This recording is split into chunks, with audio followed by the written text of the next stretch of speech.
অর্থনীতি পুনরুদ্ধারে অন্তর্বর্তী সরকারের কাছে দ্রুত আইনশৃঙ্খলা পরিস্থিতির উন্নতির দাবি জানিয়েছেন ব্যবসায়ীরা।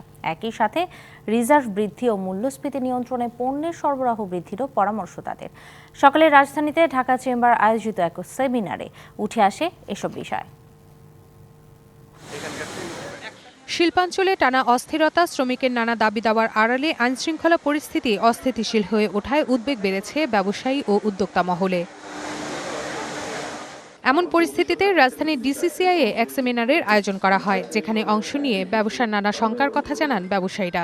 নিরবিচ্ছিন্ন গ্যাস আমরা পাইনি, এখন অধিকাংশ জায়গায় অন্য জায়গায় গ্যাস থাকে। শুধুমাত্র রেমিটেন্স এবং শুধুমাত্র ওই দাতা গোষ্ঠীর টাকা দিয়ে একটা ইকোনমি, বাংলাদেশের মতো একটা বিশাল ইকোনমি চলতে পারে না। আমরা আশা করি যে সরকার, এই নতুন সরকার আমাদের ব্যবসায়িক সম্প্রদায়ের সাথে কথা বলবেন। ব্যবসায়ীরা বলেন, আইন শৃঙ্খলা পরিস্থিতির উন্নতি না হলে বাধাগ্রস্ত হবে কর্মসংস্থান। আমাদের ফ্যাক্টরিতে গত 1.5 মাস আগে থেকে শ্রমিক অসন্তোষের সূত্রপাত হয়।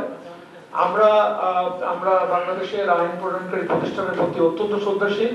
গ্যাস সংকটের কারণে উৎপাদন বাধাগ্রস্ত হচ্ছে উল্লেখ করে বিকেএমই এর সভাপতি শঙ্কা প্রকাশ করেন। বলেন, আগামী মার্চের পর 90% ব্যবসায়ী ঋণখেলাপিতে পরিণত হবেন। এক্সপোর্ট করতে পারছি না, আমি সময়মতো আমার উৎপাদন করতে পারছি না, উৎপাদন খরচ আমার বেড়ে যাচ্ছে, সময়মতো করতে পারছি না, বিধায় আমি বেতন দিতে পারছি না। তো আগামী মার্চের থেকে আমি আশা করি যে বর্তমান যে অবস্থা, আমাদের অর্থনৈতিক সংকট এবং ব্যবসা বাণিজ্যের যে পরিস্থিতি, 90% ব্যবসায়ী যারা ঋণ নিছে ব্যাংক থেকে ঋণখেলাপিতে পরিণত।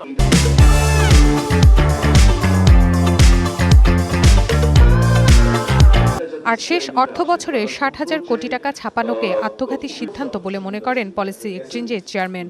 বলেন, সঠিক সময়ে সঠিক সিদ্ধান্তের অভাবে অর্থনীতির আজ ভঙ্গুর দশা। আমার যে ইম্পোর্ট কম্প্রেশনে যেতে হয়েছিল ফরেন এক্সচেঞ্জের অভাবে, সেই জায়গাটা আমরা সবাই হোপ করেছিলাম যে এটা 6 মাসের বেশি লাগবে না, লাগতো না যদি রাইট পলিসি হতো। এটা ভালো উদ্যোগ।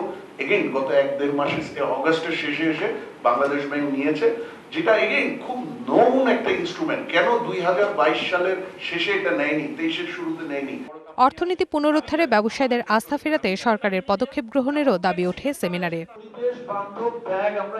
Rifat Nova, DBC news, Dhaka.